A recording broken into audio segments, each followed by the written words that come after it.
पंतप्रधान नरेंद्र मोदी यांनी आज संरक्षण सचिवांसोबत बैठक घेतली। या दोघांमध्ये जवळपास अर्धा तास चर्चा झाली आहे।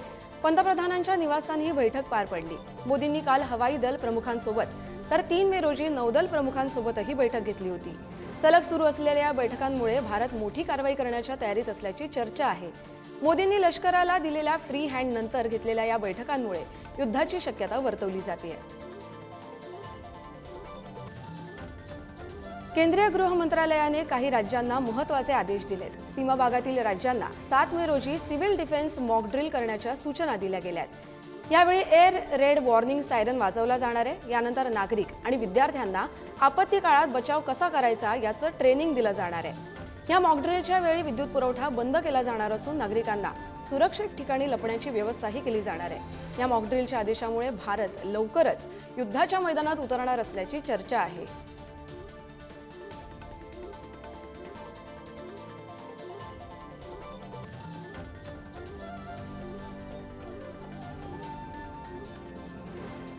रशियाचे राष्ट्राध्यक्ष व्लादिमीर पुतिन यांनी पंतप्रधान मोदींना फोन करून दहशतवादाविरुद्धच्या लढ्यात भारताला पूर्ण पाठिंबा असल्याचं म्हटलंय। यावेळी त्यांनी भारतातील दहशतवादी हल्ल्याचा तीव्र निषेध केलाय। निरपराध लोकांच्या मृत्यूबद्दल त्यांनी शोकही व्यक्त करत दहशतवादाविरुद्धच्या लढ्यात भारताला पूर्ण पाठिंबा दर्शवलाय। तसंच या हल्ल्यातील गुन्हेगारांना आणि त्यांच्या सूत्रधारांना धडा शिकवला जावा असंही पुतिन म्हणाले।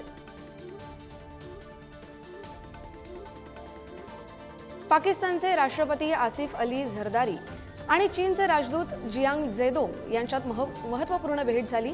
या भेटीत द्विपक्षीय संबंध आणि भारत-पाकिस्तान यांच्यातील तणावपूर्ण परिस्थितीवर चर्चा झाली आहे। यावेळी झरदारी यांनी पहलगाम हल्ल्याच्या निष्पक्ष तपासासाठी आंतरराष्ट्रीय समुदायाला आवाहन केलंय। तसंच चीनच्या पाठिंब्याबाबत त्यांनी आभार मानलेत। चीनचे राजदूत जियांग यांनी पाकिस्तानच्या राष्ट्रीय सार्वभौमत्व आणि सुरक्षेच्या चिंतांना चीनचा पूर्ण पाठिंबा असल्याचं सांगितलंय। भारत आणि पाकिस्तानमधील तणाव वाढलेला असतानाच पाकिस्ताननं फतेह या जमिनीवरून जमिनावर मारा करणाऱ्या क्षेपणास्त्राची चाचणी केली आहे। या क्षेपणास्त्राची मारक क्षमता 120 किलोमीटर पर्यंत आहे। पाकिस्ताननं क्षेपणास्त्र चाचणीद्वारे आपली ताकद दाखवण्याचा दावा केला असला तरी प्रत्यक्षात हे क्षेपणास्त्र त्यांची कमजोरी दर्शवणारं ठरलंय। केवळ 120 किलोमीटरची मारक क्षमता असलेलं हे क्षेपणास्त्र भारताच्या क्षेपणास्त्राच्या तुलनेत कमी प्रभावी आहे। तर भारताचं सर्वात कमी मारक क्षमता असलेल्या क्षेपणास्त्राची मारक क्षमता 150 किलोमीटर पर्यंतची आहे।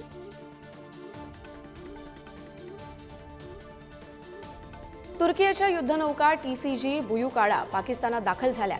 पाकिस्तानी आणि तुर्की नौदलाकडून या युद्धनौकेचं स्वागत करण्यात आले। तर तुर्कीची युद्धनौका पाकमध्ये दाखल झाल्यानं तुर्कीकडून पाकिस्तानला मदत पुरवली जात असल्याचं आता समोर आलंय। भारत-पाकिस्तान यांच्या तणाव असतानाच तुर्कीची युद्धनौका पाकिस्तान दाखल झाल्यानं पाकिस्तानातही युद्धाच्या तयारीला लागल्याचं बोललं जातंय।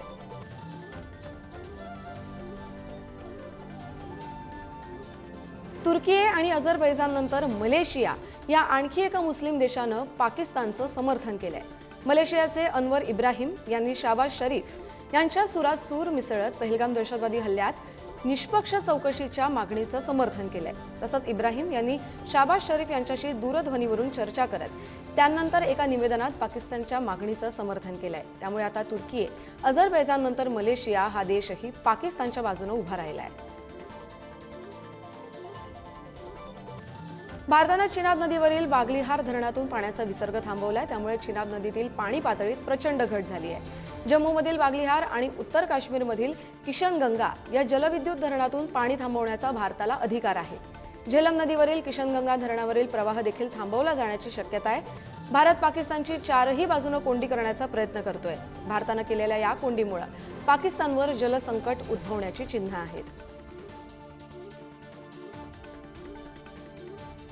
भारतानं पाणी थांबवलं तर आम्ही योग्य उत्तर देऊ असं पाकचे माहिती आणि प्रसारण मंत्री अताउल्लाह तरार यानं म्हटलंय। तसंच पाकिस्तान हा अणुसंपन्न देश असून पाकिस्तानलाही स्वतःचं रक्षण करण्याचा अधिकार असल्याचं त्यानं म्हटलंय। पहलगाम दहशतवादी हल्ल्यानंतर भारतानं पाकिस्तान विरुद्ध कारवाई करत सिंधू नदी करार रद्द करण्याची घोषणा केली। तर भारताच्या या कृतीमुळे पाकिस्तान संतापला असून आता पाकचे मंत्री सतत अणुबॉम्ब वापरण्याची धमकी देत आहेत। पहलगाममध्ये झालेल्या दहशतवादी हल्ल्यानंतर भारतानं पाकिस्तानवर कठोर कारवाई सुरू केली आहे। भारताच्या अर्थमंत्री निर्मला सीतारामन यांनी आशियाई विकास बँकेच्या अध्यक्षांकडे पाकला देण्यात येणारं आर्थिक सहाय्य थांबवण्याची मागणी केली आहे। यासोबतच बँकेचे अध्यक्ष मासातो कांडा यांच्यासोबत झालेल्या बैठकीत अनेक मुद्द्यांवर चर्चाही केली आहे। तर भारत लवकरच फायनान्शियल ॲक्शन टास्क फोर्सकडे पाकला ग्रे लिस्टमध्ये टाकण्याची मागणी करणार आहे। भारताचे राष्ट्रीय सुरक्षा सल्लागार अजित डोवाल यांनी पंतप्रधान नरेंद्र मोदी यांची भेट घेतली आहे। पहलगाम हल्ल्यानंतर NSA अजित डोवाल यांनी पंतप्रधान मोदी यांची दिल्लीत जाऊन भेट घेतली आहे। या भेटीत पहलगाममधील सुरक्षा स्थिती, तपास आणि पुढील कारवाईबाबत सविस्तर चर्चा झाल्याची माहिती आहे। देशातील सुरक्षा व्यवस्था आणि सीमावर्ती भागातील घडामोडींचा आढावा देखील या बैठकीत घेण्यात आल्याचं समजतंय।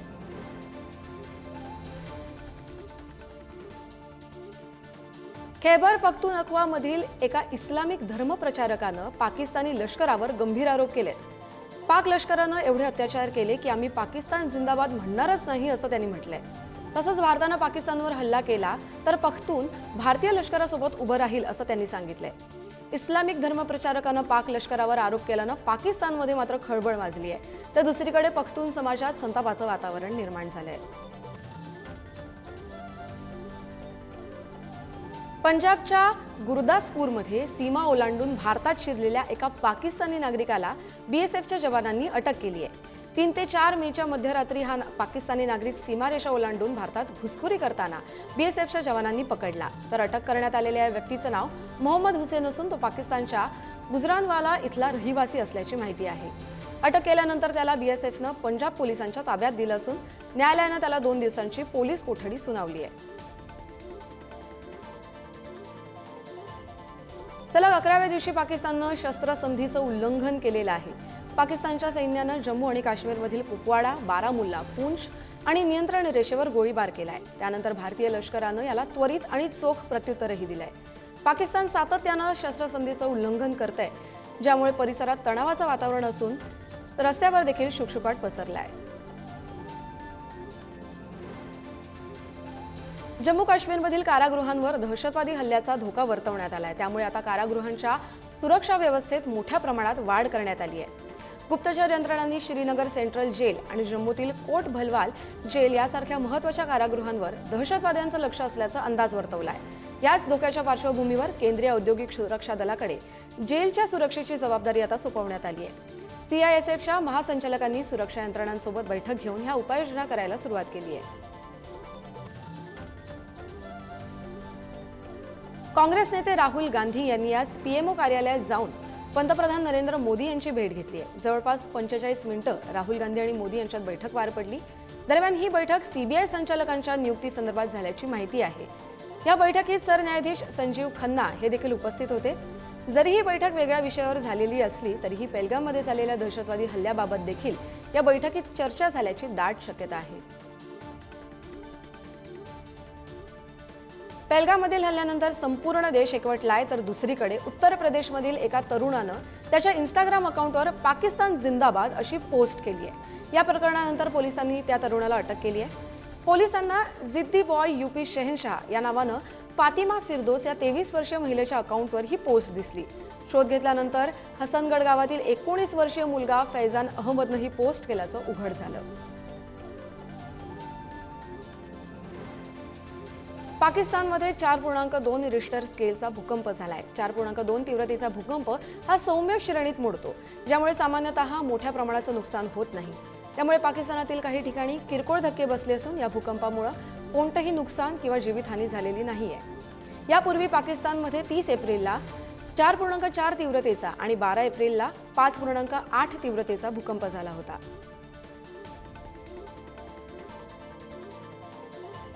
इस्रायलनं पूर्वेकडील गाझापट्टीवर अनेक हवाई हल्ले केलेत। या हल्ल्यांमुळे गाझा शहरावर धुराचे लोट पसरले।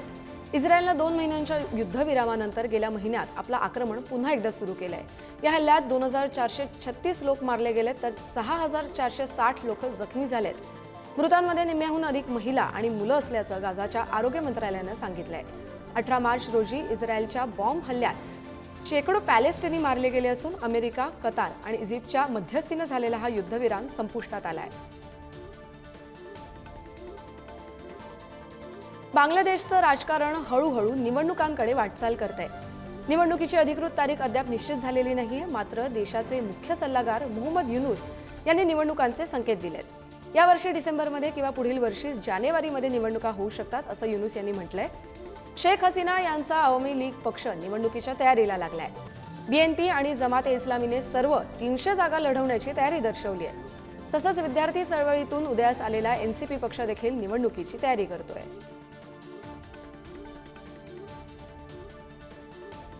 कॅनडाच्या टोरंटो शहरात चक्क हिंदू विरोधी परेड काढण्यात आली आहे। टोरंटोच्या माल्टन गुरुद्वाराबाहेर हिंदू विरोधी परेड काढण्यात आली। यावेळी हिंदूंना हद्दपार करण्याची मागणीही करण्यात आली आहे। कॅनडाच्या नुकत्याच झालेल्या निवडणुकीत मार्क कार्नी हे निवडणूक जिंकून पंतप्रधानपदी विराजमान झाले, त्याचवेळी ही परेड काढण्यात आली। यापूर्वी जस्टिन ट्रुडो यांच्या कार्यकाळात भारतासोबतचे कॅनडाचे संबंध सतत तणावपूर्ण राहिले होते आणि आता या परेडनं नव्या पंतप्रधानांच्या नेतृत्वावरही प्रश्नचिन्ह निर्माण झालंय। चीनचे अध्यक्ष शी जिनपिंग 7 ते 10 मे दरम्यान रशियाच्या दौऱ्यावर असणार आहेत। रशियाच्या विजय दिनानिमित्त संचलनाला ते उपस्थित राहतील। यावेळी रशियाचे अध्यक्ष व्लादिमीर पुतीन यांच्याबरोबर ते रणनीतिक पातळीवरील संवाद साधण्यासोबतच विविध आंतरराष्ट्रीय आणि प्रादेशिक घडामोडींवर चर्चा करणार आहेत। जिनपिंग यांच्या रशिया दौऱ्यात दोन्ही देशात विविध करारावर सह्या देखील होण्याची शक्यता आहे। जिनपिंग यांनी गेल्या वर्षी ऑक्टोबर 2024 मध्ये ब्रिक्स परिषदेनिमित्त रशियाला भेट दिली होती। चीनवर लावण्यात आलेला आयात कर भविष्यात कमी करण्यासाठी तयार आहोत असं अमेरिकेचे अध्यक्ष डोनाल्ड ट्रम्प यांनी म्हटलंय। चीन विरोधात प्रचंड आक्रमक झालेल्या डोनाल्ड ट्रम्प यांनी यामागील कारणही सांगितलंय।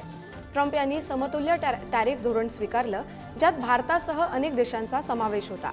टॅरिफचा निर्णय जाहीर केल्यानंतर ट्रम्प यांनी त्याला काही महिन्यांसाठी स्थगिती दिली आहे, मात्र चीनवर लागू करण्यात आलेला टॅरिफ कायम ठेवलेला। त्यामुळे चीननेही अमेरिकेतून येणाऱ्या वस्तूंवरील टॅरिफ प्रचंड वाढवला। ब्रिटनच्या सांस्कृतिक आणि क्रीडा मंत्री लिझा नंदी या भारताच्या दौऱ्यावर आहेत। नवी दिल्लीत त्यांनी भारताचे सांस्कृतिक आणि पर्यटन मंत्री गजेंद्र सिंग शेखावत यांची भेट घेतली। दोघांनी एका नव्या सांस्कृतिक करारावर सह्या देखील केल्यात। लिझा नंदी यांनी माध्यमांशी बोलताना कोहिनूर हिऱ्याबाबत प्रतिक्रिया दिली आहे। तसंच सांस्कृतिक कलाकृतींची देवाणघेवाण झाली पाहिजे असं ब्रिटनला वाटतं, त्यांनी असं आवर्जून नमूद केलं। तसंच याबाबत ब्रिटनच्या मंत्रिमंडळासोबतही चर्चा करणार असल्याचं त्यांनी म्हटलंय। ह्यूस्टनमध्ये एका घरात झालेल्या पार्टी दरम्यान गोळीबार झालाय। यात 13 जण जखमी झाले असून एकाचा मृत्यू झालाय। एका अनोळखी व्यक्तीला पार्टीतून जाण्यास सांगितलं असताना त्याने गोळीबार केला आणि त्यानंतर उपस्थितांनीही गोळीबार केल्याची माहिती अधिकाऱ्यांनी दिली। या गोळीबारात जखमी झालेल्या 13 जणांवर जवळच असलेल्या रेस्टॉरंटच्या पार्किंग लॉटमध्ये उपचार सुरू आहेत। या प्रकरणी पोलिसांनी काही जणांना ताब्यात घेतलं असून मुख्य संशयित अद्यापही पोलिसांच्या हाती लागलेला नाहीये, याची अधिकृत माहिती समोर आली नाहीये। सध्या सोशल मीडियात चीनच्या एका फॅक्टरीतील हैराण करणारा व्हिडिओ व्हायरल झालाय। या व्हिडिओत एक इंडस्ट्रियल रोबोट अचानक अनियंत्रित होऊन हिंसक झाल्याचं दिसतंय। ही दुर्घटना तांत्रिक बिघाडामुळे म्हणजेच कोडिंग चुकल्यानं झाल्याचं सांगितलं जात आहे। तर रोबोटच्या या हिंसक वागण्यामुळे 2 कर्मचारी गंभीर जखमी झालेत। युनिटरी रोबोटिक्सनं बनवलेला H1 नावाचा रोबोट अनियंत्रित झाला आणि ही दुर्घटना घडली। या रोबोटची किंमत तब्बल 6.5 लाख रुपये असून त्याची एक ह्युमनॉइड रोबोट म्हणजेच माणसासारखाच वागणारा रोबोट म्हणून ओळख आहे।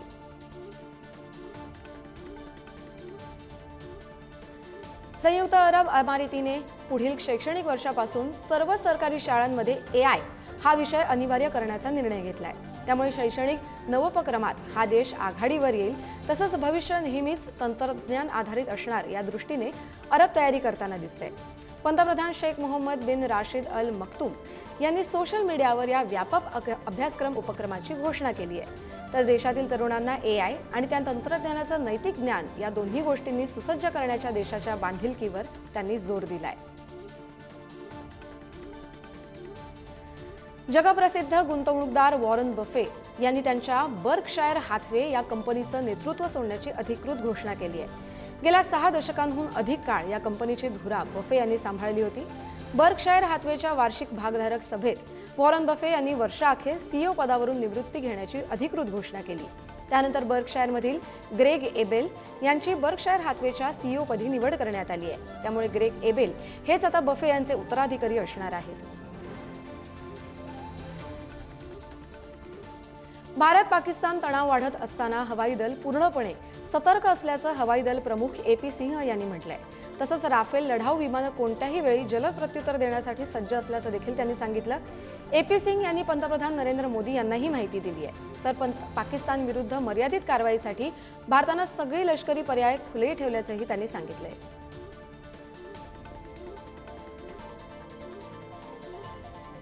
केंद्र सरकारने बनवलेल्या नव्या वक्फ कायद्याविरोधात सुनावणी सुप्रीम कोर्टानं पुढे ढकलली आहे। या याचिकांवर पुढची सुनावणी 15 मे रोजी होणार आहे।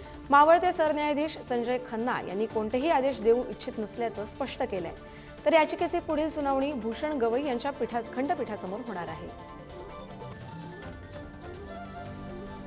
ईडीचे अधिकार मान्य करणाऱ्या निकालाचा फेरविचार करावा अशी मागणी करणाऱ्या याचिकेवर सर्वोच्च न्यायालयात 7 मे रोजी सुनावणी पार पडणार आहे। आर्थिक गैरव्यवहार प्रतिबंध कायद्याअंतर्गत संशयिताला अटक करण्याचे आणि मालमत्ता जप्त करण्याचे ईडीचे अधिकार मान्य करणाऱ्या 2022च्या निकालाविरोधात 7 मेला पुन्हा सुनावणी होणार आहे। त्यासाठी नवं त्रिसदस्यीय खंडपीठ स्थापन करण्यात आलंय। निकालाचा फेरविचार करण्याची गरज आहे का याचा विचार न्यायाधीश सूर्यकांत, न्यायाधीश उज्ज्वल भुयान आणि न्यायाधीश N कोटेश्वर सिंग यांचं खंडपीठ करणार आहे। हास्य कलाकारांना सर्वोच्च न्यायालयाचा समन्स बजावलाय। दिव्यांग व्यक्तींवरील कथित असंवेदनशील टिप्पणी प्रकरणी कोर्टानं स्टँड अप कॉमेडियन समय रैना आणि अन्य 4 जणांना समन्स बजावलंय। न्यायालयानं त्यांना पुढील सुनावणीच्या वेळी व्यक्तिशः हजर राहण्याचे आदेश दिलेले आहेत। न्यायमूर्ती सूर्यकांत आणि न्यायमूर्ती N कोटेश्वर सिंग यांच्या खंडपीठानं मुंबईच्या पोलीस आयुक्तांना रैना, समय रैना आणि चौघांना हजर राहण्याची व्यवस्था करण्यास सांगितलंय। तसंच हजर न झाल्यास कठोर कारवाईचा इशाराही दिलेला आहे।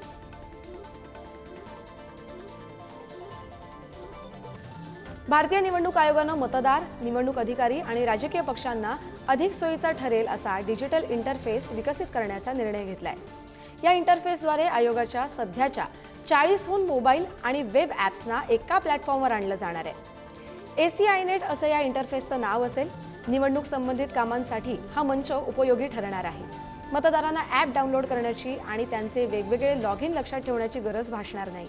मुख्य निवडणूक आयुक्त ज्ञानेश कुमार यांनी अधिकाऱ्यांच्या परिषदेत या प्लॅटफॉर्मबाबतचा प्रस्ताव मांडला होता। राजस्थानच्या बगीदोरा इथल्या आमदार जयकृष्ण पटेल यांना लाचखोरी प्रकरणात ACBनं अटक केली आहे। पटेल यांच्यावर काही काळ एका कंपनीला त्रास देण्याचा देखील आरोप आहे। ते कंपनीला काम करू देत नव्हते, त्या बदल्यात त्यांनी कंपनीकडून 2.5 कोटी रुपयांची मागणी केली होती। याबाबत ACBला कंपनीने तक्रार केली होती। तर ACBने सापळा रचून आमदाराचा गनमान 20 लाख रुपये लाच म्हणून घेताना पकडलाय। तर राजस्थानमध्ये लाचखोरी प्रकरणात आमदाराला अटक होण्याची ही पहिलीच वेळ आहे।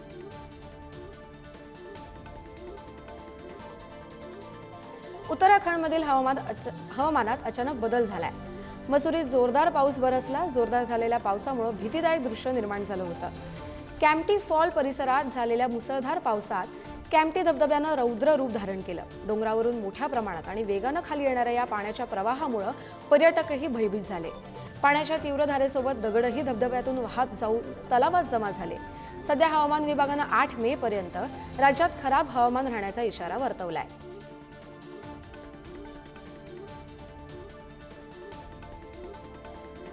उज्जैनमधील महाकाल मंदिर संकुलातील नियंत्रण कक्षाच्या छताला आग लागली। यामुळे प्रदूषण नियंत्रण मंडळाच्या एअर क्वालिटी मॅनेजमेंट सिस्टमच्या बॅटरी देखील जळाल्या।